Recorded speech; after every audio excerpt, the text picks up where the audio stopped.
家好，我是 Dilly， 好久不见，我还活着。这期影片想跟大家分享我最近喝过的一些咖啡，以及上个月我有去一趟洛杉矶附近的 Pasadena， 然后在那边探索了几家咖啡店，我也想跟大家分享一下我的一些感受。那我们先从最重要的开始。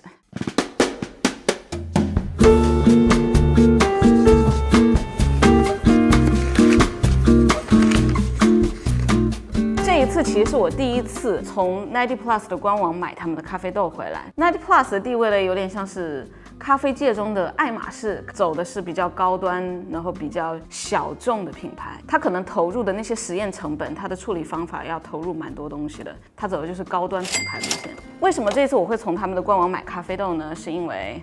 去年圣诞节之前，俊仔特别 sweet， 他想送我一个圣诞礼物，于是他就去90 Plus 的官网订了他们和 Comandante 合作的那一款手墨，就是这个。可是呢，那个手墨等了半年都没有等来，于是90 Plus 官网还算比较贴心吧，他给了我们一个$70的 coupon， 可是那个 coupon 只能够买咖啡豆，并不能买其他的咖啡器具，所以我买了3支咖啡豆，一支 Lotus， 一支 Yuzu 和一个 Tigra。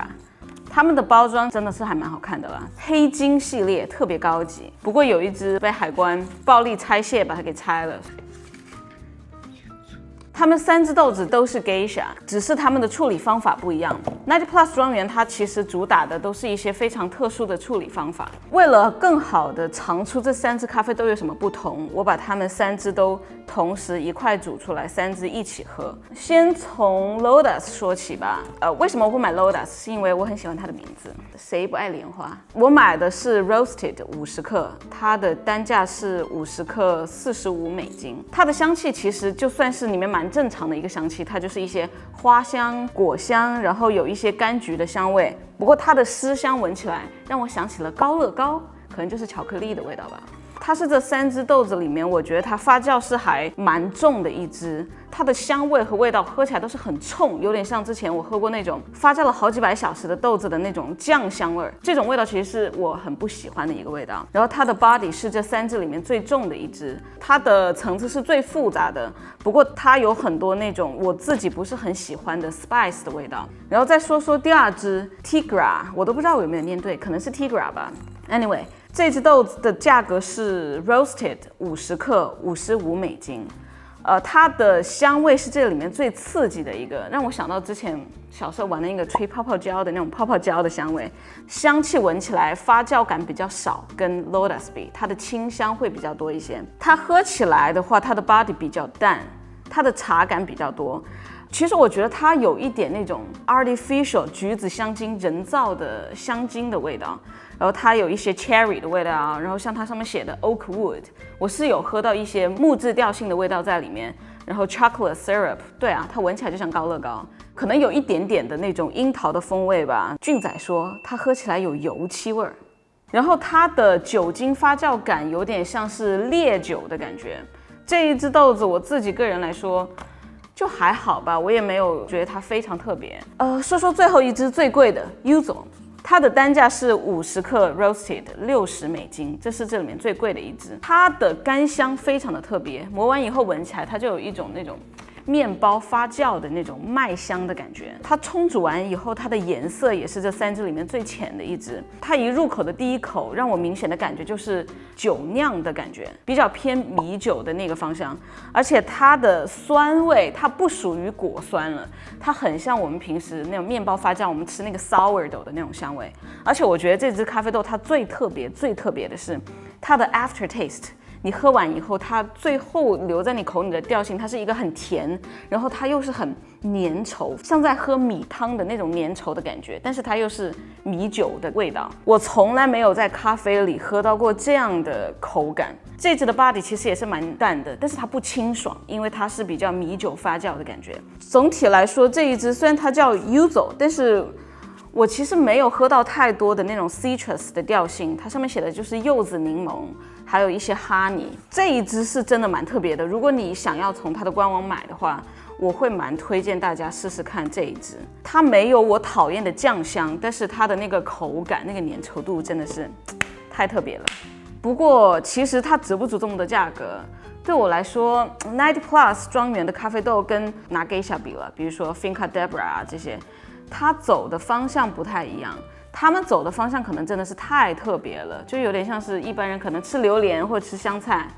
爱的人可能非常爱，但是不爱的人就非常不爱。就比如说俊仔，我自从煮了一次给他喝以后，他以后再也不想喝了。虽然它很贵，但是我想说的是，有一些东西并不是它贵，它才是好喝的标准。我觉得好不好喝都是我们自己定的。对于我来说，我对这样风格的咖啡豆我真的不是很感冒，特别是我不太能忍受那种发酵时间特别长，酱香味都跑出来，像在喝酱油的感觉。所以我觉得如果你只是想尝鲜的话，可以去试试看了。讲完了90 Plus， 讲一讲我上次去参加 Beanstalk Festival 我拿回来的一些 sample。因为有朋友他特别喜欢喝埃塞的咖啡豆，所以我这次就专挑埃塞的咖啡豆给他拿，然后自己也喝了一些。我拿回来了3个埃塞，一个是来自 Rogue Wave， 一个是来自 KOP， 一个是来自 Arki。Rogue Wave 的是 Banco Michicha， 它是一支日晒的 Heirloom。这支咖啡豆喝起来，它是这3支里面香气最重的一支，然后它的蓝莓味也很重，不过它的 citrus， 它的柠檬风味会相对较少，因为它是日晒嘛。这支咖啡做手冲我觉得还不错，但是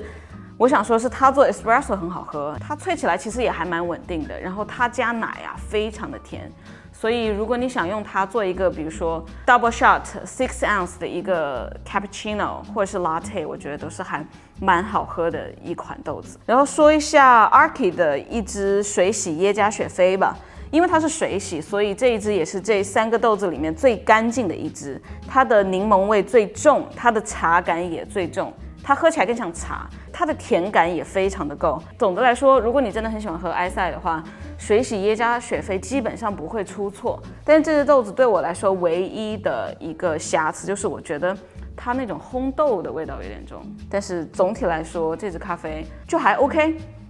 然后最后一支是 KOP 的一个水洗，它的官网和它的包装上面都没有更多详细的信息。KOP 加烘的这支豆子其实是这里面烘焙程度最深的一支，它手冲喝起来口感比较 smooth， 它的甜感有够，但是它的那个佛手的味道我觉得会偏 spice 的味道比较多，我自己个人不是很喜欢那种 spice 的味道，所以我觉得这一支豆子在这个里面来说，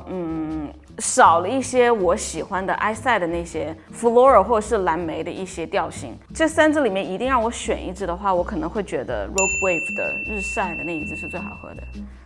之前我从 Monogram 买了一支摩卡豆，其实摩卡豆在市面上来说它真的非常的少见，因为它种起来实在是太难种了，它的产量非常低，所以我们在市面上见的也很少。这个豆子通过外形就能够一眼就知道它是摩卡豆，因为它特别小颗，长得很圆，特别可爱。我把它跟另外一颗我之前剩下的象豆对比了一下，你知道象豆就是巨型豆，加上一颗巨小的摩卡豆在一起，真的是最萌体积差。这支摩卡豆是来自哥伦比亚托利马 Monteverde 庄园的一个摩卡，它的处理方式是日晒。这个豆子喝起来，它不是属于茶感的那种豆子，它的 body 很重，它让我想起之前喝的来自也门的那种咖啡豆的感觉。整体感觉它会偏苦，虽然我自己不爱喝咖啡里面的苦，但是这个苦我是可以接受的，而且它的酸甜苦的平衡都非常的 balance。它的 body 比较重，它的口感非常顺滑，非常的圆润，它的风味吃起来有点像是黑巧克力里面包了一些 kiwi 和菠萝的感觉。我自己个人还蛮喜欢这种平衡感非常好的，不是太偏茶感，也不是特别酸，也不是那种特别 nutty chocolatey。对，我觉得这算是我心目中我自己个人非常偏爱的一种口味的豆子。所以如果以后大家又看到了类似这样的摩卡豆呢，不要犹豫，赶紧下单，因为它一卖完就没了。再来说一下最近我发现市面上出现的特别多的一支豆子，是来自 El Paraiso 天堂庄园的一个叫 Goat， 它的处理方法是 Anaerobic Thermoshock。这支豆子我之前在 Pirates Coffee 买了，然后最近我在咖啡节也看到了一模一样的豆子，其他的烘焙商应该也有蛮多的，就这个最近就出现的特别频繁。我感觉这个豆子最近特别 popular， 可能是因为它跟那个荔枝的味道有一点类似。之前跟我的朋友一块去煮过一次这个豆子，我发现大部分那种不是太多去钻研精品咖啡的人市面上普通的喝咖啡的消费者来说，他们可能会觉得这个豆子非常的特别，因为它一入口的那种果香的味道，那种荔枝感，那种上头的那个香味，会让他们印象很深刻。不过这个豆子其实对于我来说，我会觉得它总是有一种特别让我费解的香精味儿，有点像是我想到小时候吃果冻的时候，人工香精的那个味道有点假，给我的感觉就是有点奇怪。不过大家如果感兴趣的话，看到这个豆子也可以去试试看了。再来讲一个非常好玩的 espresso 吧，这个是来自那个 C Market Coffee 的一支 espresso， 叫哥伦比亚托利玛 espresso。这包豆子是我在咖啡节上买的。我为什么会买这包豆子？是因为之前我有一个朋友，他特别喜欢他们家的咖啡豆。这一款它其实喝起来就是中规中矩烘，比较偏中到中深烘的一款豆子。它喝起来会更多的偏向 chocolate 的味道，然后加一点点 citrus。如果你要做拿铁的话，它喝起来是比较浓郁的拿铁。我那个朋友特别喜欢这个豆子，还有另外一个原因呢，就是因为它特别容易上火，所以他基本上喝所有的咖啡豆它都会上火，但是他唯有喝这一款不会上火。可是我也觉得这个很迷，因为它明明烘的就是属于稍微有一点生的，可是它为什么喝这一款豆子不会上火？不过 anyway， 如果你也是一个很容易上火的人，你喝咖啡也会上火的话，那你可以去试试看这一个，反正已经有人证明过了，喝它是不会上火的。这个点好像还蛮有趣的，不上火。来，今天来给大家介绍一个不上火的咖啡豆，所以要跟凉茶绑定在一起卖嘛，这是个很好的商机。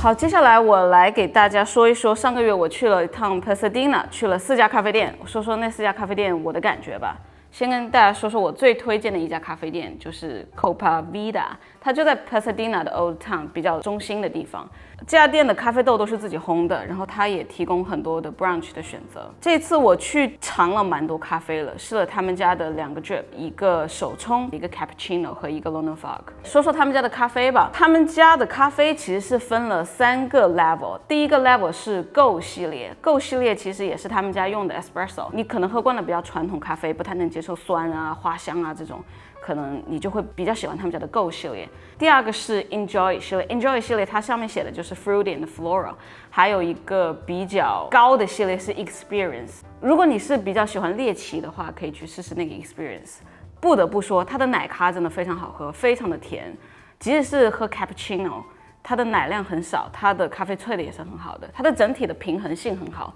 不会是那种偏特别 traditional 很烟熏的，它也不是那种非常 floral fruity 的那种。我觉得这样的奶咖应该没有人会不喜欢。这次他们家的 espresso 有一个 Go 系列的，然后我还尝了一个 Guatemala， 也是 Go 系列的。但是那个 Guatemala 对我来说，它可能是果味太少了，然后它喝起来就非常的平淡，对我来说有点无聊了。然后还试了他们家的一个哥伦比亚和一个 Ethiopian， 总体来说我没有觉得非常惊艳，它就是一杯中规中矩，不会出错，但是也不会让你惊艳到哪里去的咖啡豆。不过我还蛮推荐他们家 Espresso 的，如果我下次去 Pasadena， 我可能会去买一包那个 Espresso 豆自己回来萃一萃，因为那个豆子跟牛奶的平衡实在是太棒了。他们家店的 brunch 也蛮好吃的，那天点了2个，一个甜的 toast 和一个咸的 avocado toast。我强烈推荐那个 avocado toast， 所以我觉得这其实是我最推荐的一家店。不管你是喜欢吃 brunch 还是喜欢喝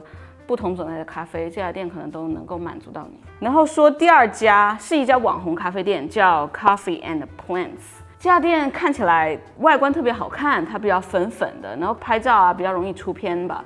不过他们家所有的东西都是 vegan 的，所以他们家是不提供普通牛奶。那天我点了一个 oat milk cortado， 然后还点了一杯手冲。他们家的 oat milk 用的是 Califia 的 oat milk。之前我做了一期关于咖啡师燕麦奶的测评，里面有提到那个燕麦奶配在咖啡里其实会发酸的，所以这次我点的这个 cortado 它也是带着一种奇怪的 oat milk 的酸的味道，而且它喝起来其实有点涩涩的，我自己个人不爱喝那一杯。相比那杯 oat cortado， 我还点了另外一个 Ethiopian 的手冲，可能是因为那个 oat cortado 太难喝了，所以我觉得我的手冲还蛮好喝的。不过你是想要拍照的话呢，可以去那试试看。然后还去了一家比较大的连锁，叫 John's Coffee Roaster。这家店其实有点像是比较传统的咖啡烘豆商，因为它烘的豆都是比较深一些的。不过好处是它的咖啡豆的选择很多。当天我去，我看他卖的豆子真的就好多好多种，从拼配啊到单品都是五花八门的。那天我点了一杯热的美式和一杯冰拿铁。美式它用的 espresso 豆是 JC Espresso， 我觉得那个 espresso 对我来说太深了，很明显的就有烟熏的味道，所以那个不会是我喜欢的那一种。然后它的冰拿铁，我觉得就是一个很中规中矩的拿铁，我没有觉得它特别顺滑，没有觉得它特别甜，也没有觉得它的咖啡的味道特别好。这家店整体的装修氛围有一点像是那种工业加上比较 artist 的风格，它挂了很多画，然后它有一个巨大的一些霓虹灯的灯牌在后面。他们店里没有空调，然后服务我觉得也就还好。我还会再去吗？我不觉得我还会再去。然后还去了最后一家叫 Jameson Brown Coffee Roaster， 那家店非常的大，然后里面一看就知道它是以卖豆子为主的，因为太多咖啡豆在里面了。这家店的咖啡其实还不错，那天我买了一个热的美式，是一个 Natural Ethiopian， 我觉得还蛮好喝的，但是我没有点它的奶咖。不过我看网上有很多评论说他们家的咖啡非常的好喝，如果下次我再去，我可能还会再去试一试看。这家店空间感非常的好，它很大，而且它很安静，所以如果你是一个需要工作或学习的人，我强烈建议大家来这个地方，因为它的安静程度会让一般的人聊天声音都要放得非常低。对，这家店其实给我的感觉还蛮好的，我不知道为什么，就是还蛮好的。虽然我只点了它的美式，它的豆子的选择种类也非常非常的多。如果你要买豆的话，你可以上网买，因为你可以上网点好以后，你可以自己去 pick up， 或者是他会寄给你。这就是上个月我去 Pasadena 探了4家咖啡店，大概这就是我的一个感觉吧。好了，这一期的咖啡影片就到这里。接下来的计划就是会有更多咖啡类的影片要出来，包括一些 gear review， 一些温哥华的咖啡探店。最近有去一些新开的比较小众的咖啡馆，如果有什么你特别想知道、特别想去，或者说是你特别想让我也去体验的咖啡馆的话，欢迎大家在下面留言告诉我。好了，这一期的咖啡影片就到这里，希望这期影片对大家有帮助，祝大家喝咖啡喝得开心。我们下期咖啡影片，拜拜。